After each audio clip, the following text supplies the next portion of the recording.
What's up, guys, and welcome back to the doctor's office. I am Dr. K. Ray Knight, here to give you proper diagnosis and prognosis and everything comics and comic book characters.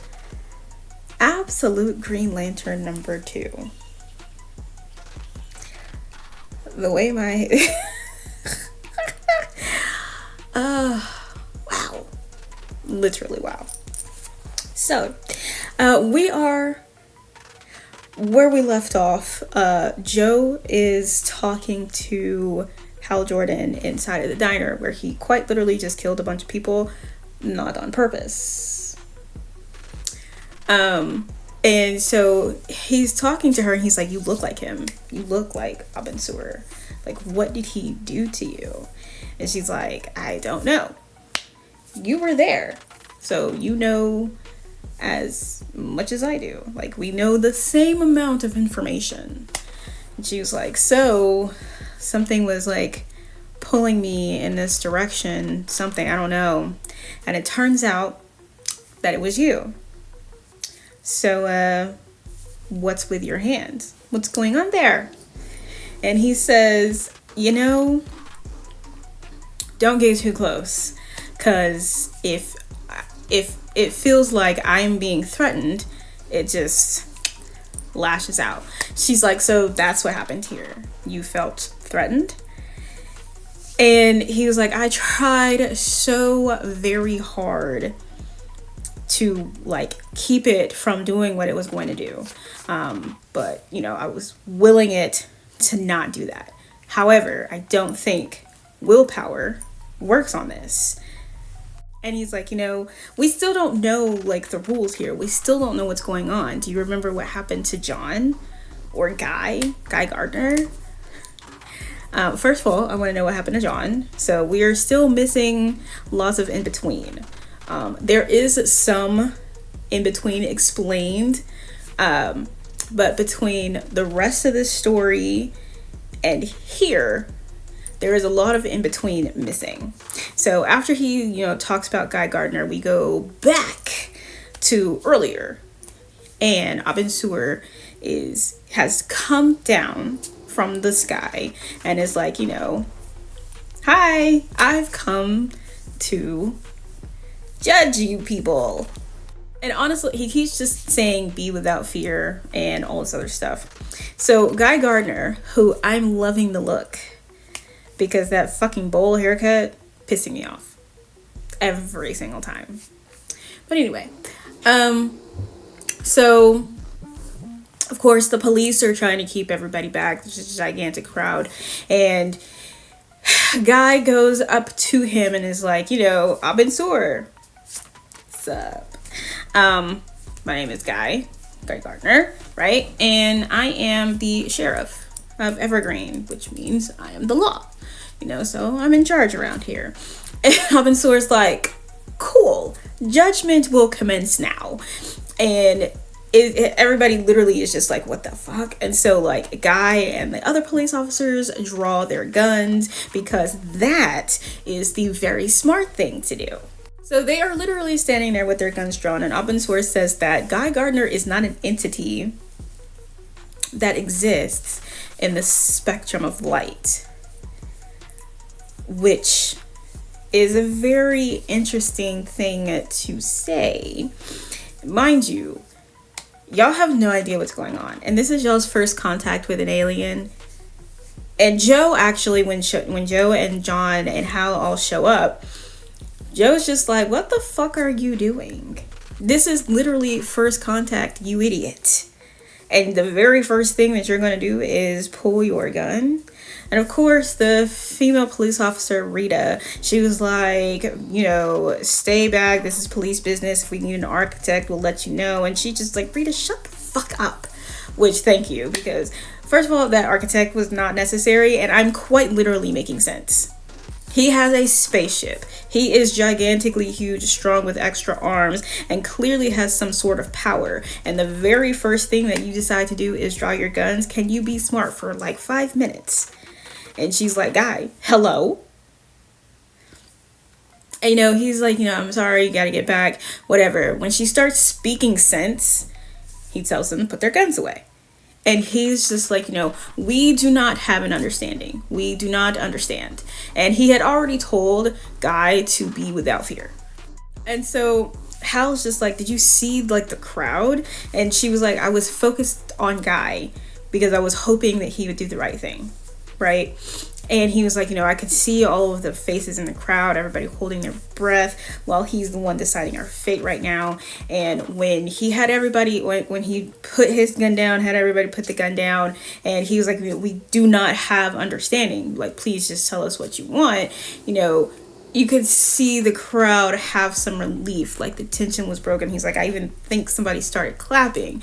Up until the point where Abin Sur blows Guy Gardner the fuck away. Like, quite literally everybody was confused, including myself, because what the fuck? And he was just like, Guy Gardner has been judged. Judgment is in progress. Be without fear. And so, of course, the police officers seeing this just open fire. I mean, yeah, because what the hell was that? And so everybody's like screaming, confused. The police officers are firing, but Abin Sur has like this shield up. And one of Rita's bullets bounces off of Abin Sur's shield and hits someone. Well, she didn't mean for that to happen. And Abin Sur has this look on his face like, oh, and cuts her head off. Right. And I'm just like, oh my.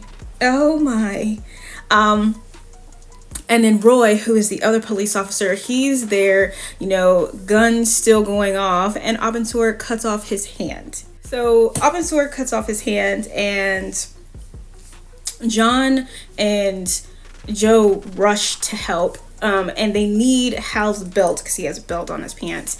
But Hal grabs Rita's gun and holds it up to Abin Sur. And I'm just like, of all the things that you could currently be doing, why would you do that?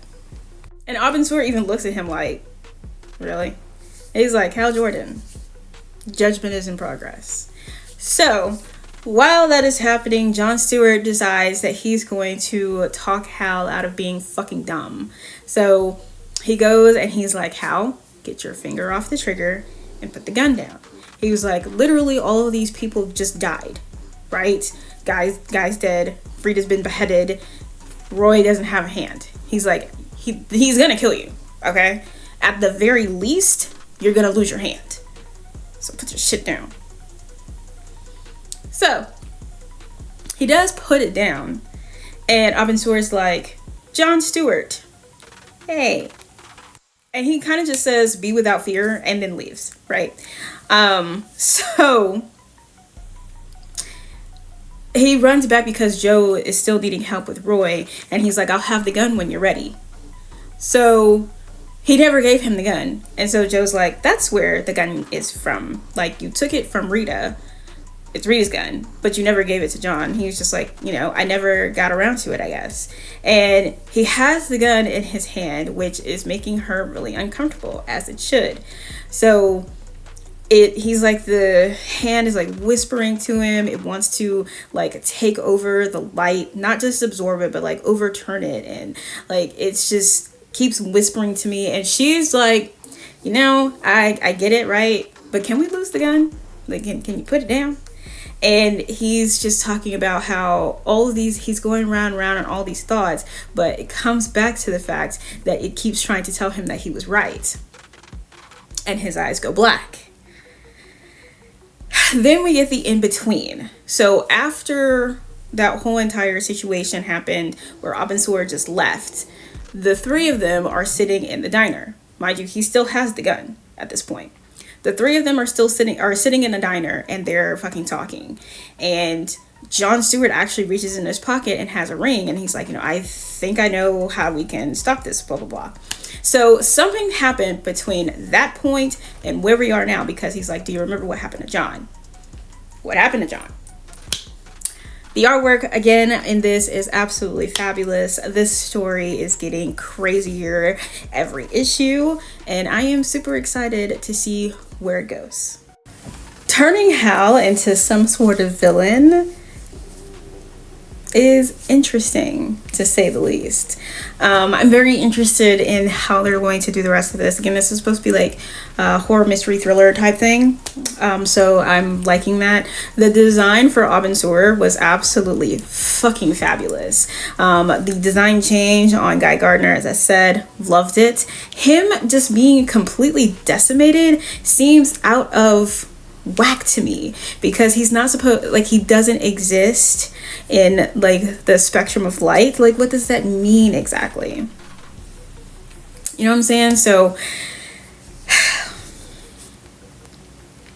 and I really do want to know what happened to John, because like currently that's why I'm saying there's still a lot missing here, because currently John is the only one that has a ring, and nothing really has happened to Hal yet. So the only one currently affected is John. And now here we are in the main part of the story, and Jo is covered in all of the light and has the symbol and everything like that. She's hearing whispers and everything like that. And Hal has the black hand, and it's like, okay, so between the diner and now, that diner that y'all are talking to each other in, and now, what the fuck happened? What the fuck happened? So I'm loving and living. Honestly, this is great. So that is it for this episode of The Doctor's Office. If you haven't gotten the book, get the book. Make sure to subscribe to the Ghastly Gospels YouTube channel, as well as listening to the Ghastly Gospels on Apple Podcasts, iHeartRadio, Pandora, Spotify, Amazon, everything. Literally everything. And also follow the Doctor's Office podcast and everything like that. And that is it. And I will see you guys at your next checkup.